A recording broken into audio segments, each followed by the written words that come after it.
Meet the father of modern gynecology, Dr. J. Marion Sims. He's been dubbed the savior of women and the architect of the vagina for developing revolutionary gynecological procedures and tools like the dreaded speculum. Statues of the 19th century surgeon currently stand in 3 American cities, including this one right here in New York City. But it turns out your routine pap smear has a dark history. Dr. Sims conducted much of his research on slaves, like Anarcha, a teenager who was one of many voiceless, faceless black women who suffered through his experiments without anesthesia or informed consent. For 4 years, Sims operated on young slaves repeatedly to find a cure for a condition caused by complicated childbirth that left many women incontinent or unable to control their urination. Anarcha endured 30 practice procedures before Sims finally got it right. According to historian and medical ethicist Harriet Washington, Sims knew the operation was extremely painful, but wrote that using anesthesia was not worth the trouble or risk.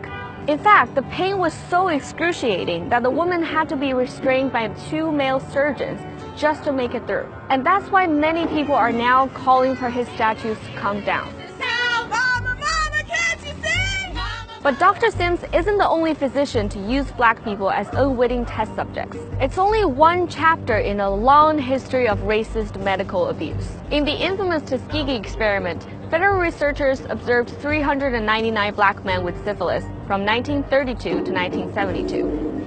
A cure was discovered 13 years in, but doctors withheld treatment for decades just so they could continue their work. And that's not even the most egregious example. For decades leading up to the 1970s, white doctors in training performed secret surgical sterilizations, including unnecessary uterus removals on black and Puerto Rican women.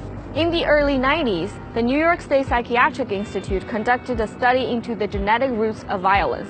The researchers recruited mostly low-income black boys and injected them with a drug known to be poisonous.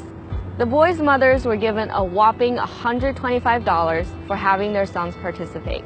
And to this day, we still don't know the long-term effects this experiment has had on those kids. These stories are horrifying, but racism in the medical field isn't a thing of the past. A 2016 study found that a quarter of medical residents who were surveyed thought black skin is actually thicker than white skin.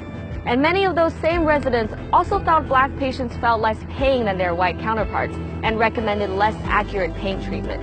So it's not surprising that studies have found that black patients tend to trust doctors less.